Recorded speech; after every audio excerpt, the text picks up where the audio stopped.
a slow breath. You are here with soft healing.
Your kidneys are like the master filters of your body. They work around the clock to remove waste products and excess substances from your blood, including minerals like magnesium. When your kidneys aren't working at full capacity, like in chronic kidney disease, they can't get rid of that extra magnesium efficiently.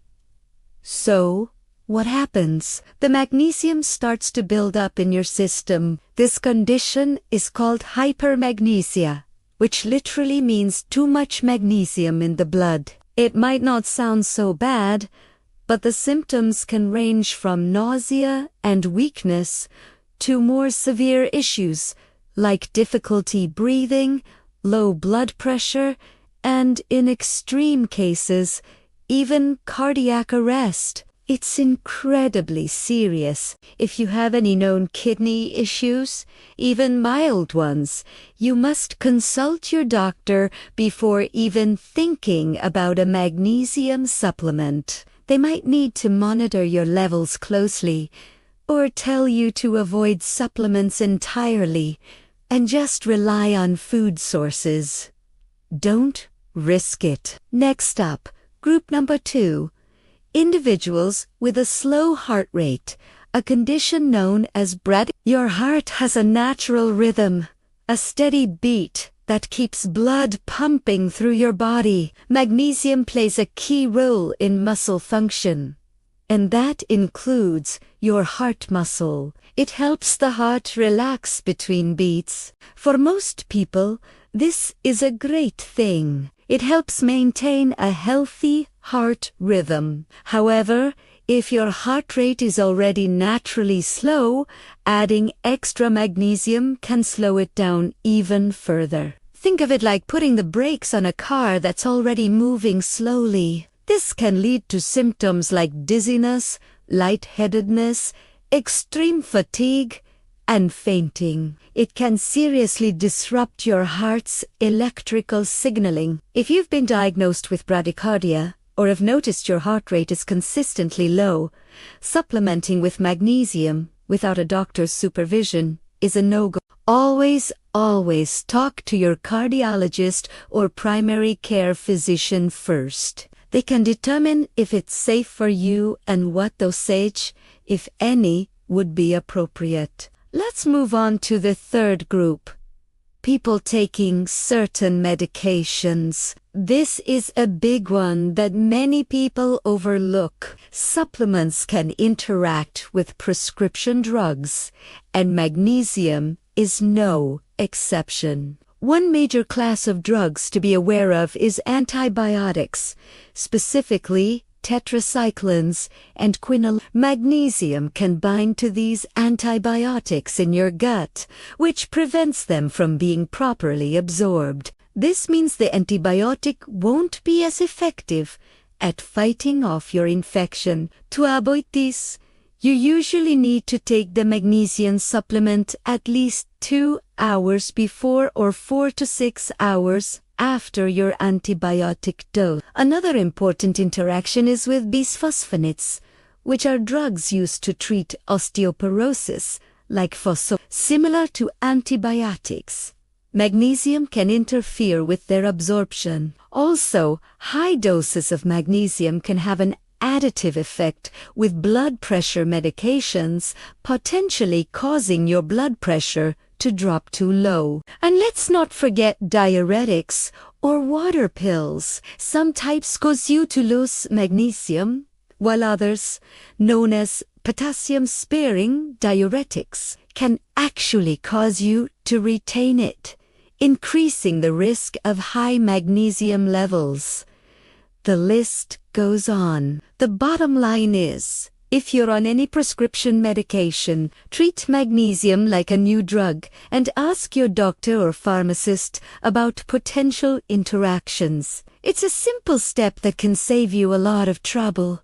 Now for our fourth group, individuals with myasthenia gravis. This is a rare autoimmune disorder that causes muscle weakness and fatigue. In myasthenia gravis, the communication between nerves and muscles is impaired. Magnesium's natural role as a muscle relaxant can unfortunately make this condition worse. It works by blocking some of the signals from nerves to muscles at what is called the neuromuscular junction. For a person with myasthenia gravis, whose nerve-muscle communication is already weak, adding magnesium to the mix can lead to a significant increase in muscle weakness. This could affect breathing, swallowing, and overall mobility. It could even trigger a myasthenic crisis, which is a life-threatening medical emergency. If you have myasthenia gravis,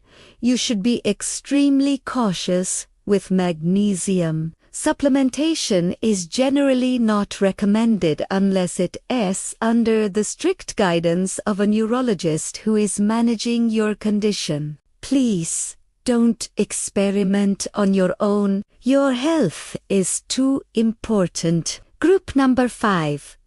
People with bowel obstructions or ileus. An ileus is a condition where your intestines temporarily stop moving things along. A bowel obstruction is a physical blockage. Magnesium, especially in forms like magnesium citrate, is famous for its laxative effect. It works by drawing water into the intestines, which softens stool and stimulates bowel movements. Now, if your bowels are already blocked or not moving, forcing more content and water into them is a recipe for disaster. It can cause severe cramping, pain, bloating, and in the case of a physical obstruction, it could even increase pressure on the intestinal wall, which is incredibly dangerous. If you're experiencing severe constipation, nausea, and vomiting, and you can't pass gas,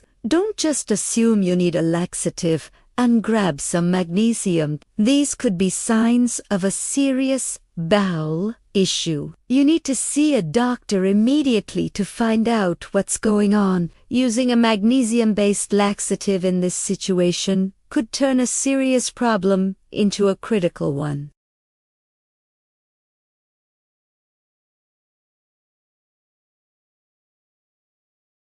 This might sound obvious, but it's worth mentioning. Sometimes, more is not better. Magnesium is found in so many healthy foods. Leafy greens like spinach, nuts and seeds like almonds and pumpkin seeds, whole grains, beans, and even dark chocolate.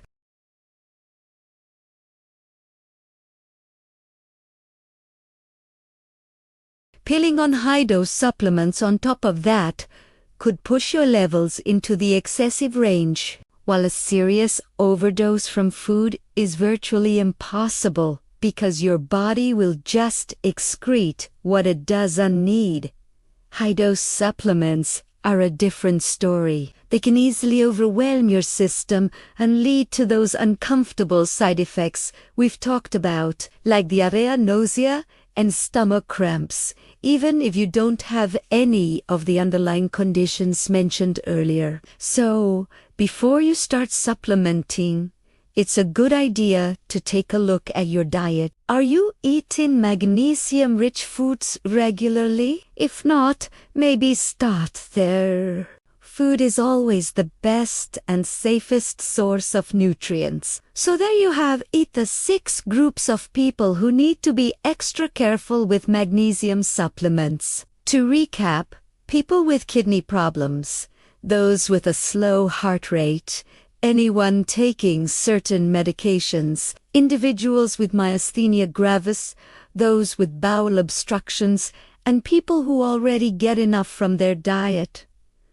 The key takeaway here is not that magnesium is bad. It's an essential mineral that does amazing things for our bodies. The point is that supplements are not a one-size-fits-all solution. Your individual health status, your diet, and the medications you take all play a huge role in whether a supplement is safe and effective for you. Self-diagnosing and self-prescribing can be risky. The safest and most effective way to approach any new supplement is to talk to a healthcare professional. They can assess your personal needs, maybe even run a blood test to check your levels and recommend the right course of action. Thank you so much for watching. I hope this information helps you make smarter, safer choices for your health. If you found this video helpful, please give it a thumbs up.